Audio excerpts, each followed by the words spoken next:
The Land of Red Apples by Zitkala-Sa.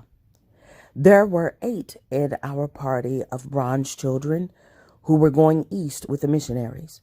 Among us were 3 young braves, 2 tall girls, and we 3 little ones, Judwin, Fallon, and I. 2. We had been very impatient to start on our journey to the Red Apple Country, which we were told lay a little beyond the great circular horizon of the western prairie. Under a sky of rosy apples, we dreamt of roaming as freely and happily as we had chased the cloud shadows on the Dakota plains. We had anticipated much pleasure from a ride on the iron horse, but the throngs of staring pale-faces disturbed and troubled us. 3.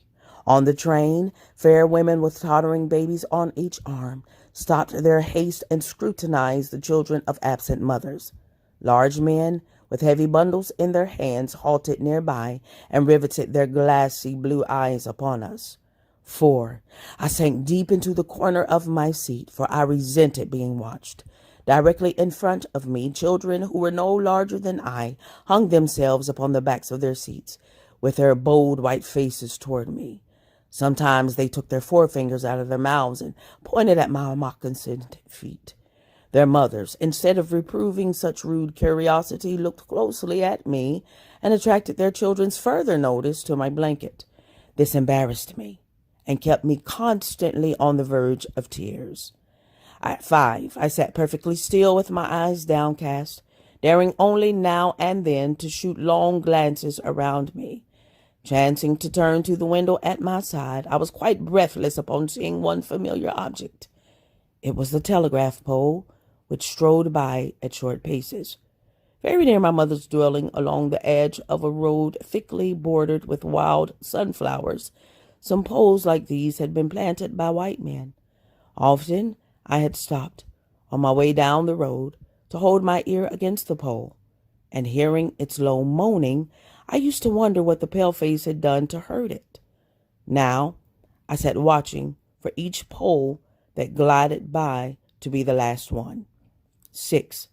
In this way, I had forgotten my uncomfortable surroundings when I heard one of my comrades call out my name. I saw the missionary standing very near, tossing candies and gums into our midst. This amused us all, and we tried to see who could catch the most of the sweetmeats. 7. Though we rode several days inside of the iron horse, I do not recall a single thing about our luncheons. 8. It was night when we reached the school grounds. The lights from the windows of the large buildings fell upon some of the icicle trees that stood beneath them. We were led toward an open door, where the brightness of the lights within flooded out over the heads of the excited palefaces who blocked the way. My body trembled more from fear than from the snow I trod upon. 9. Entering the house, I stood close against the wall. The strong glaring light in the large whitewashed room dazzled my eyes. The noisy hurrying of hard shoes upon a bare wooden floor increased the whirring in my ears.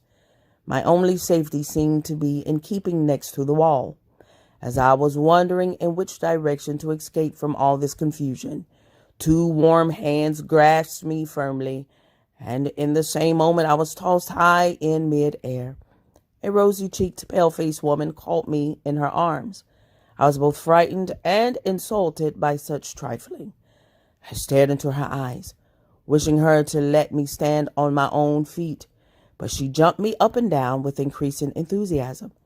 My mother had never made a plaything of her wee daughter. Remembering this, I began to cry aloud. 10. They misunderstood the cause of my tears and placed me at a white table loaded with food. There, our party were united again. As I did not hush my crying, one of the older ones whispered to me, "Wait until you are alone in the night." 11. It was very little I could swallow besides my sobs that evening. 12. Oh, I want my mother and my brother Dawi. I want to go to my aunt, I pleaded, but the ears of the palefaces could not hear me. 13. From the table, we were taken along an upward incline of wooden boxes, which I learned afterward to call a stairway.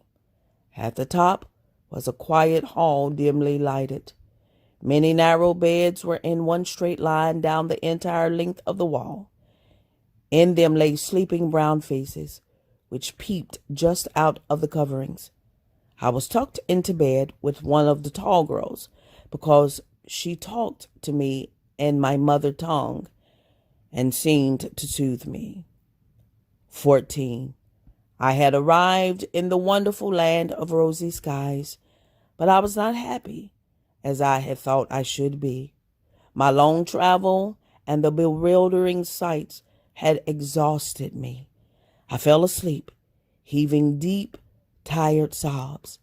My tears were left to dry themselves in streaks because neither my aunt nor my mother was near to wipe them away.